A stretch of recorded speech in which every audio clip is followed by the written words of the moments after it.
How to make a resume more attractive, 1 pager होना चाहिए या 3 पेज? सीवी जो है पहले तो वो होता क्या है, अच्छा सीवी जो है ना वो आपको इंटरव्यू तक पहुंचा सकता है। फ्रेश जॉब के लिए जा रहे होते हैं, एक्सपीरियंस नहीं होता, तो उसमें जिम्मेदार कौन है? यूनिवर्सिटीज। दोनों का कसूर है। Network is your net worth. मेरी जो लाइफ में जो इम्प्रूवमेंट है वो रिवर्स मेंटोरिंग ही है। आप छोड़ो, मेरा कोर्स लो, घर बैठ के पढ़ो और पैसे कमाओ। अगर यही चीज होती तो बड़ी बड़ी यूनिवर्सिटीज आज बंद हो जाती। आपके लिए स्किल्स भी इंपॉर्टेंट है, नो डाउट, लेकिन डिग्री भी इंपॉर्टेंट है। अस्सलाम वालेकुम नाज़रीन, मैं डॉक्टर अरबाडा HM मीडिया के पॉडकास्ट में आप सबको खुशामदीद। उम्मीद करते हैं आप सब खैरियत से होंगे। जिस गेस्ट का इंतजार था आज हमारे साथ मौजूद हैं हसन रजा साहब, जो कि HR प्रोफेशनल और टेक टाइटन पाकिस्तान के फाउंडर हैं। आज हम उनसे पूछेंगे कि जॉब कैसे लेनी है, एक अच्छी CV क्या होनी चाहिए और लिंक्डइन का इस्तेमाल कैसे किया जा सकता है बेहतर। तो अस्सलाम वालेकुम सर, कैसे हैं आप? वालेकुम अस्सलाम। सर बहुत शुक्रिया कि आपने टाइम दिया। आप क्या समझते हैं कि how to make a resume more attractive, 1 pager होना चाहिए या 3 पेज? सबसे पहले तो I would like to thanks to you. और आपको जैसे पता है कि मैं अपनी जो भी पॉडकास्ट होती है उसका हमेशा दुरूद शरीफ से मैं स्टार्ट करता हूँ, तो I would like to do that. औज़ुबिल्लाहि मिनश शैतानिर-रजीम, बिस्मिल्लाहिर्रहमानिर्रहीम, अल्लाहुम्मा सल्लि व सल्लिम अला सय्यिदिना मुहम्मदिन व आलिहि बिक़दरि हुस्निहि व जमालिहि व नूरिहि व कमालिहि। अच्छा, हमारा ये question I think it's very relevant now days कि सीवी जो है पहले तो वो होता क्या है, और दूसरी चीज़ ये है कि सीवी 1 पेजर होना चाहिए, कोई 5 सफ़ों का होना चाहिए, कोई 7 सफ़ों का होना चाहिए। ये बहुत रेलेवेंट क्वेश्चन है और अक्सर स्टूडेंट जो है ना वो पूछते हैं कि ये कैसा होना चाहिए। बिल्कुल। सबसे पहले तो मैं ये बताता चलूँ कि अच्छा सीवी जो है ना वो आपको इंटरव्यू तक पहुंचा सकता है। इंटरव्यू की कॉल जो है ना 100 में से 80-70% चांसेस हैं कि आपको कॉल आ जाएगी। तो CV is playing an important role, तो सीवी आपने बनाना है। अब सीवी से बढ़ के भी एक चीज़ आ रही है और पूरी, क्योंकि आपको पता है जैसे मेरा ताल्लुक जो है वो टेक सेक्टर से है, तो हमारे यहाँ एप्लीकेशन ट्रैकिंग सिस्टम है, ATS जिसको कहा जाता है।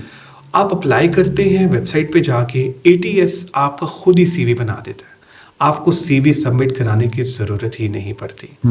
तो आने वाले टाइम में मैं अपने पिछले भी काफ़ी पॉडकास्ट में, यूट्यूब की जो मेरी वीडियोज़ में ये कह चुका हूँ कि आने वाले टाइम में सीवीज़ ख़त्म हो जाएंगे। लिंक्डइन रहेगा। अच्छा, आज अगर आप देखें तो आजकल कुछ ऐसी ऑर्गेनाइजेशंस हैं जो कि वीडियो प्रोफाइलिंग मंगवाती हैं। वो कहती है हमें जो है ना विजुअल्स, वीडियो मतलब वो कहती हैं कि जी हमें वीडियो का जो है ना अपना CV बना के दें, वीडियो प्रोफाइलिंग वो भेजें हमें आप, क्योंकि सम टाइम वो जॉब की रिक्वायरमेंट होती है कि आप वो उसमें देखना चाहते हैं कि यार ये कैसा कम्युनिकेटर है, ये विजुअलाइज कैसे कर रहा है, इसके स्टैटिक्स कैसे हैं, तो वो डिपेंड करता है। तो आने वाले टाइम में जो CV है उसको अच्छे तरीके से इस्तेमाल करना ज़रूरी है। लेकिन लिंक्डइन एक ऐसा इफ़ेक्टिव टूल है जो कि मैं ये समझता हूँ अगर आप अच्छा प्रोफाइल बना लें, अक्सर मैं आपके पीछे पड़ा होता हूँ और आपको भी कह रहा होता हूँ क्या लिंक्डइन पे आओ, लिंक्डइन पे आओ, लिंक्डइन पे काम करो, क्योंकि देखें आपने अगर ग्रो करना है प्रोफेशनली, तो प्रोफेशनली ग्रो करने के लिए आपको लिंक्डइन पे आना पड़ेगा। मैं एक एग्जांपल देता हूँ, हमारा हमसाया ममालिक है, they are very active on LinkedIn. यार उनके एक्टर्स एक्टिव हैं, उनके एक्ट्रेसेस एक्टिव हैं, उनका प्रेसिडेंट एक्टिव है। हमारे यहाँ पाकिस्तान में कोई भी एक्टिव नहीं है। एहसन इकबाल साहब हैं PMLN वाले, वो माशाल्लाह बहुत अच्छा यूज़ कर रहे हैं और उनको अच्छा रिस्पॉन्स भी आ रहा है और बड़ा बेहतर तरीके से देख रहे हैं।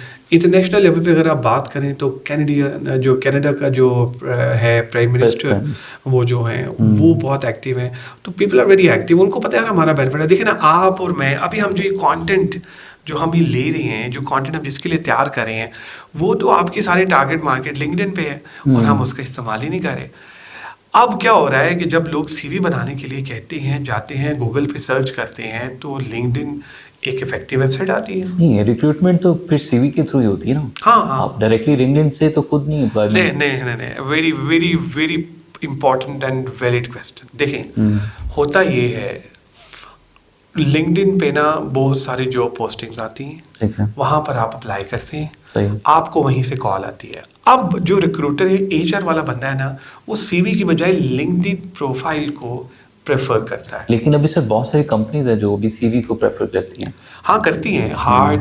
देखें, हम अगर बात करें टेक की, अगर हम बात करें बाकी कंपनीज की, मेजोरिटी कंपनीज जो हैं वो अब लिंक्डइन पे आ चुकी हैं, लेकिन कुछ ऐसी कंपनीज हैं जहाँ पे रिक्वायरमेंट है। जैसे फॉर एग्जांपल मैं आपको ये बताता चलूँ, मैन्युफैक्चरिंग सेक्टर है, सही। एक लेबर है, कोई ऐसा बंदा है जिसका अपना इंटर है, जिसको अपना सीवी बनाना नहीं आता। वैसे अब तो सही। हमारे यहाँ टेक में तो ऐसे माशाल्लाह स्किल्स के ऊपर हमारा तो पाकिस्तान में इतने टैलेंटेड लोग हैं कि जिसका कोई हिसाब नहीं है। तो अब तो वो इतनी वेबसाइट्स आ गई हुई हैं ऑनलाइन। अभी कल मैं एक कैंडिडेट के साथ बैठा था, तो हमारे कोई पाकिस्तान का एक बंदा है, उसने ना एक टेम्पलेट बनाया है।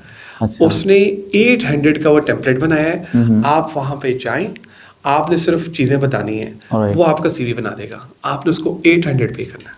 अच्छा, दूसरे से लंबे लंबे पैराग्राफ भी कुछ लिख लेते हैं, पैराग्राफ्स, तो वो इफेक्टिव है या ज़्यादा विजुअल्स इम्पैक्ट्स? मेरा ख्याल ये है कि आप टू द पॉइंट लिखें, बुलेट्स में आप लिखें, सही। क्योंकि देखें जो एचआर वाला या रिक्रूटर होता है ना, उसके पास ना टाइम नहीं होता। मैक्सिमम जो गूगल पे अगर आप देखें तो रिसर्च सही। बताती है कि 40 सेकेंड्स होते हैं एक रिक्रूटर के पास सीवी को देखने के लिए। अब वो 40 सेकंड के अंदर वो कहानी नहीं पढ़ सकता। सही। आप उसको बुलेट्स में on the two the point बताएंगे, देखो यार ये मेरी अचीवमेंट है, मैंने ये काम किया हुआ है। हमारे यहाँ क्या होता है, लोग जॉब डिस्क्रिप्शन लिख देते हैं। सही। अच्छा, जो भाई आपने वहां पर वैल्यू ऐड की है, मिसाल के तौर पे एक सेल्स मैनेजर है, आपने लास्ट ईयर के अगेंस्ट कितनी ग्रोथ की, आपने एक्सपेंस कितने कंट्रोल किए, सही। आपके होते हुए न्यू एक्सपेंशन कितनी थी, आपने कितनी, मिसाल के तौर पे कोई रिटेल का बंदा है, आपने शॉप्स खोली, बिजनेस की कितनी एक्सपेंशन की, क्या चीज़ें की। अब ये चीज़ें आपने वहाँ पर लिखनी है। जब आप ये नहीं लिखेंगे, जॉब डिस्क्रिप्शन लिख देंगे कि जी मैं आता था, मैं ये करता था, वो होता, तो उससे वो पीपल आर नॉट इंटरेस्टेड। क्योंकि मैंने आपको बताया कि जब आप टू द पॉइंट लिखेंगे तो 100 में से 80% चांस है कि आपको इंटरव्यू की कॉल आ जाएगी। सही। अच्छा, हमारे यहाँ जो एंट्री वाले लोग होते हैं, जब वो फ्रेश जॉब के लिए जा रहे होते हैं, एक्सपीरियंस नहीं होता, बाहर की अगर हम बात करें यूरोप कंट्रीज़ की, तो वहाँ पे एक उस तरह का इन्वायरमेंट होता है कि उनको सोशल ज़्यादा इंटरेक्शन होता है, कहीं ना कहीं वो काम किया होता है। हमारे यहाँ इस तरह का नहीं है, तो उसमें ज़िम्मेदार कौन है, यूनिवर्सिटीज़ हैं या स्टूडेंट खुद है? देखिए, ये ना मुझे लगता है कि ये दोनों ही तरफ जो है ना उनको होना चाहिए, उन दोनों का ही, दोनों का कसूर है। मुझे लगता है ये है कि आने वाले टाइम में इस पे हमें काम करने की ज़रूरत है। मिसाल देता हूँ मैं आपको, देखिए हमें ना प्रैक्टिकल चीज़ें यूनिवर्सिटी में ना सिखाई नहीं जाती हैं। प्रैक्टिकल चीज़ों का फुकदान है। मिसाल देता हूँ, ऑफिस पॉलिटिक्स नहीं पता, नहीं पता। ईमेल 2 करनी है, बीसीसी करनी है, सीसी करनी है, नहीं पता। अच्छा। अब वो स्टूडेंट आता है यहाँ पर आके वो गलतियाँ करता है, सही। गलतियाँ करके वो सीखता है। अब जब वो गलतियाँ करता है तो फिर जो हायरिंग मैनेजर होता है, एचओडी होता है, वो कहते हैं यार ये तो बंदा ही मैंने सही नहीं रखा, इसको तो आते ही कुछ नहीं है, इसको तो मसले। फिर वो क्या होता है, यूनिवर्सिटी की तरफ भी एक वो जाते हैं, उस फलां यूनिवर्सिटी के स्टूडेंट्स ठीक नहीं है। होना ये चाहिए कि ये एक ना कोलैबोरेटिव एफर्ट होने चाहिए, यूनिवर्सिटी एकेडमिया की तरफ से भी और स्टूडेंट्स की तरफ से भी। हमारे स्टूडेंट का ना थोड़ा सा मसला है जनरेशन जी का, उनके एटीट्यूड के प्रॉब्लम भी हैं, उनके मसले मसाइल भी हैं। वो ये चाहते हैं कि यार हर काम जल्दी हो जाए, फटाफट से हो जाए, नौकरी जल्दी मिल जाए, मेरी शादी जल्दी हो जाए, फिर बच्चे भी जल्दी हो जाएं, मतलब मैं जाऊं तो हर काम जल्दी जल्दी हो जाए। तो वो नफ्सा नफ्सी का एक आलम है। अल्लाह ताला ने ना हर चीज़ का ना एक वक्त मुकर्रर किया हुआ। तो हमें थोड़ा सा ना इन चीज़ों पे देखना है। यूनिवर्सिटी को चाहिए कि वो प्रैक्टिकल अप्रोचेस की तरफ आए। हमारा डायलेमा ये है माडा कि हमने केस स्टडीज़ पे काम नहीं किया, हमने रिसर्च पे काम नहीं किया। हमने जब भी काम किया है ना, हमने सिर्फ और सिर्फ अपने वो जो हमारा जो कोर्स है, जो कुरिकुलम है, वो भी ओल्ड है। नई प्रैक्टिसेस क्या चल रही हैं हमें ये नहीं पता। अब इसमें वो जो बच्चा और यूनिवर्सिटी है ना, उनको मिल के काम करने की मेरा ख्याल है कि ये एक इनिशिएटिव लेना चाहिए। अब बच्चे को देखें, जो इर्द गिर्द का हमारा इन्वायरमेंट है, इन्वायरमेंट हमारा क्या है कि हम महंगाई की बात करते हैं, हम करप्शन की बात करते हैं, हम जराइम की बात करते हैं, हम पॉजिटिविटी की तरफ जा नहीं रहे हैं। जब पॉलिटिकली chaos है, हाँ प्योरिटी, हाँ इकोनॉमिकली आप देखें ना वो मेल्ट डाउन एक चल रहा है, आपकी सिचुएशन खराब हुई है। अब वो बच्चा क्रिएटिविटी की तरफ, इनोवेशन की तरफ कैसे जाएगा? नेटवर्किंग बड़ा रोल अदा करती है। How important is it? Because most of the jobs that people secure, 90% of the job that people secure through networking. मैं ये भी नहीं कह रहा कि लोग सिफारिश करते हैं, हालांकि एग्जिस्ट करती है, but in your opinion how it is important? देखिए नेटवर्किंग, मेरा ख्याल ये है कि वो क्या कहते हैं कि your network is your net worth. Okay. तो वो आपके लिए ज़रूरी है कि नेटवर्किंग करें। हमारे यहाँ असल में ना नेटवर्किंग जो है ना, मुझे लगता है कि ये पेरेंटिंग जब होती है ना बचपन में, तो हमें उस टाइम सिखानी चाहिए। जैसे शादियों में, बाकी जगहों पे ना बच्चों को यार तुम अपने कज़न से मिलो, तुम अपने इनको देखो। हमारा क्या होता है, वो बच्चा बेचारे को पता ही नहीं होता है मेरे फूफो का बेटा कौन है, चाचू का बेटा कौन है। वो शादियों में जाके बेचारे एक दफ़ा मिलते हैं, तो उनको बताया नहीं जाता कि नेटवर्किंग होती क्या है, नेटवर्किंग स्किल्स जो हैं वो किस तरह से एक इम्पॉर्टेंट रोल प्ले करती हैं। इसमें पेरेंट्स का रोल है या इदारे ये इस तरह का? देखिए मुझे लगता ये है कि पेरेंट्स का भी बहुत इंपॉर्टेंट रोल है। पेरेंट्स की तरफ से स्पेशली जो मेरी बहनें अभी देख रही हैं, फीमेल्स के अक्सर कंसर्न आते हैं कि जी मेल ओरिएंटेड सोसाइटी है, हमारे पेरेंट्स हमें कहते हैं बाहर नहीं जाना, फलां नहीं जाना। देखिए ये जो है ना, अब मुझे लगता है कि जैसे हम अक्सर बात करते हैं डाइवर्सिटी एंड इंक्लूजन की ना, हम बात करते हैं वुमेन एम्पावरमेंट की, तो ये पेरेंट्स के लिए भी इम्पॉर्टेंट है यार कि ज़िंदगी का पता कुछ नहीं होता हमारा, you never knows what will happen next. तो ख़वातीन को भी उनके जो हकूक़ हैं वो 100% देने चाहिए।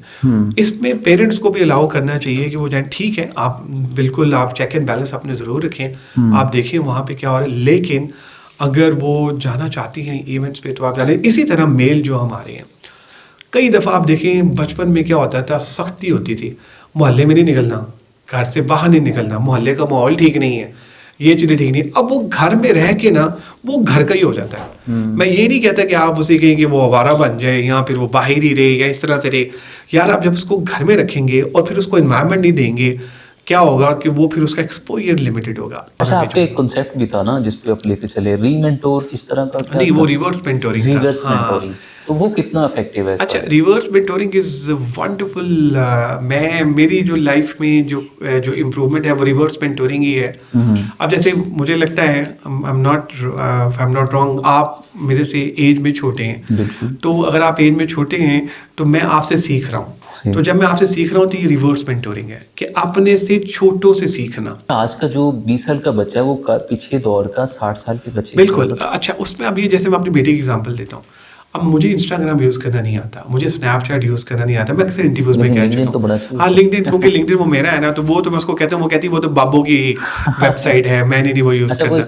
इस तरह का वो इस तरह वो क्योंकि जनरेशन दूसरी है ना, वो कहते हैं हमने वो क्या कहते हैं वो स्नैपचैट पे स्टीक लगा दी है जी, हमने ये करना है वो करना है। तो आई मीन तो एक थोड़ा सा इस तरह से वो चीज़ें चल रही हैं। तो अब वो जो आने वाला जो नस्ल स्टेम है वो बहुत टैलेंटेड है, आपने उनसे सीखना है, टेक्नोलॉजी आपने सीखनी है। उनको AI का पता है, AR का पता है, उनको मेटावर्स का पता है, जितनी भी अभी चीज़ें आ रही हैं उनको चीज़ का पता है। अब देखना है, अब ना एक्सपीरियंस और स्किल्स का ना कंपटीशन है।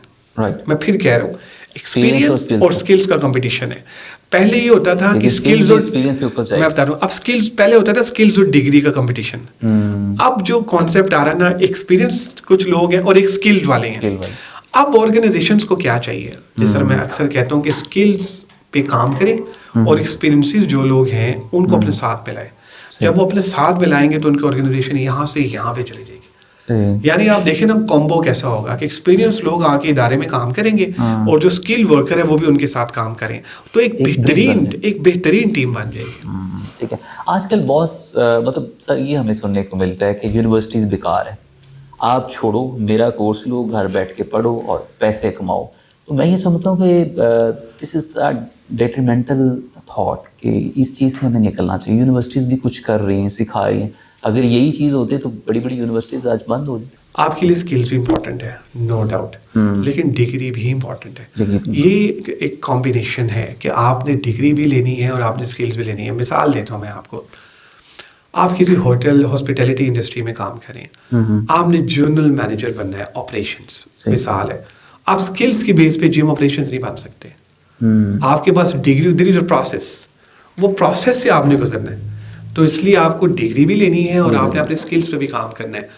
अगर तो आप चाहते हैं कि आपकी वैल्यू बढ़ती रहे तो फिर आपने ये करना है कि आपने अपनी स्किल्स और डिग्री पे काम करना है। अच्छा, लिंक्डइन की तरफ दोबारा आते हैं, लेट्स मूव ऑन। लिंक्डइन के जैसे we are living in a digital age, तो how important is LinkedIn to secure the job? देखिए, लिंक्डइन को इफेक्टिवली इस्तेमाल करना बड़ा ज़रूरी है, लिंक्डइन पे अगर आप लिख देते हैं तस्वीर पे ओपन टू वर्क, Open. तो इदारा जो है वो फौरन पकड़ लेता आपको कि भाई तुम तो अभी हमारे पास काम कर रहे हो, अच्छा। तो तुमने ओपन टू वर्क लगा दिया। वो लिंक्डइन पे ऑप्शन है, चेक एंड बैलेंस होता हाँ चेक एंड बैलेंस होता है Right. बाकायदा। तो फॉर एग्जांपल जैसे कई जगहों पे सोशल मीडिया की पॉलिसी बनी होती है ऑर्गेनाइजेशंस में, तो ये बताते हैं कि यार आपने रिलीजियस पोस्ट नहीं डालनी है, आपने कोई ऐसी पोस्ट नहीं डालनी है जिससे कि बाकी जो दूसरा कोई बंदा है वो हर्ट हो। अब लिंक्डइन जो है वो एक इम्पॉर्टेंट रोल प्ले करता है। एम्प्लॉयर की तरफ से भी अगर हम देखें तो एम्प्लॉयर ब्रांडिंग के लिए बड़ा अच्छा रोल प्ले करता है। जब कोई बंदा अप्लाई करता है ना कैंडिडेट, तो सबसे पहले जाके लिंक्डइन का पेज देख सही। कि इनके कितने फॉलोअर्स हैं, इनका पेज एक्टिव है, सुपर एक्टिव है या डीएक्टिव है। अगर तो वो डीएक्टिव होता है या कुछ उसको नजर आता है कि यार ये नहीं एक्टिव, तो वो वहां पे खत्म कर देता है। वो कहते हैं यार मैंने आपके पास नहीं आना। फिर गूगल पे जाके कैंडिडेट्स रिव्यूज देखते हैं। Right. जैसे आपने अक्सर देखा होगा कि बड़ी बड़ी वेबसाइट्स वहां जाके वो रिव्यूज देखते हैं। तो इसी तरह लिंक्डइन पे जब एक इम्पॉर्टेंट रोल मिलता है आपको, देखते हैं कि यार इस तरह से हमने चीज़ें करनी है और ये मतलब हमें यहाँ से कॉल आ जाएगी। अच्छा, अगर अकाउंट की बात करें कि what things are you looking for, एक मतलब जो भी एम्प्लॉयज़ के लिए करते हैं, तो उसमें रिकमेंडेशन एंड इंडोर्समेंट कितना इम्पोर्टेंट? वैसे तो बहुत मुझे लगता है कि इम्पोर्टेंट रोल प्ले करती हैं। उसकी रीज़न ये है कि रिकमेंडेशन जब आप किसी की देते हैं तो रिकमेंडेशन में आप उससे ये करें कि यार यस आई नो हिम, इसलिए मैंने इस बंदे को रिकमेंड किया। सही। तो फिर क्या करते हैं, जब मिसाल के तौर पे मैं आपको रिकमेंड मैंने किया, तो आपने कहीं अप्लाई किया किसी भी जॉब के लिए, तो मुझे कॉल आ जाएगी। मुझे कॉल आएगी कि देखें जी कि आपने माडा को रिकमेंड किया हुआ है, तो आप इसको जानते हैं। मैंने कहा जी मैं इसको जानता हूँ। तो फीडबैक, तो जितनी रिकमेंडेशन अच्छी होंगी, बेहतरीन होंगी, तो अच्छा होगा। इंडोर्समेंट में ही होता है कि स्किल्स होती हैं। सही। मिसाल के तौर पे आप एक अच्छे प्रेजेंटर हैं, तो आपने वहां डाला कि प्रेजेंटेशन इज माय स्किल, तो वहां पे ना कितने लोगों को वो इंडोर्स कर रहा होगा। सही। अब लोग वहां पर आएंगे, लोग इंडोर्स करेंगे, तो वहां पर भी अच्छा होगा। तो वो जो रिक्रूटर या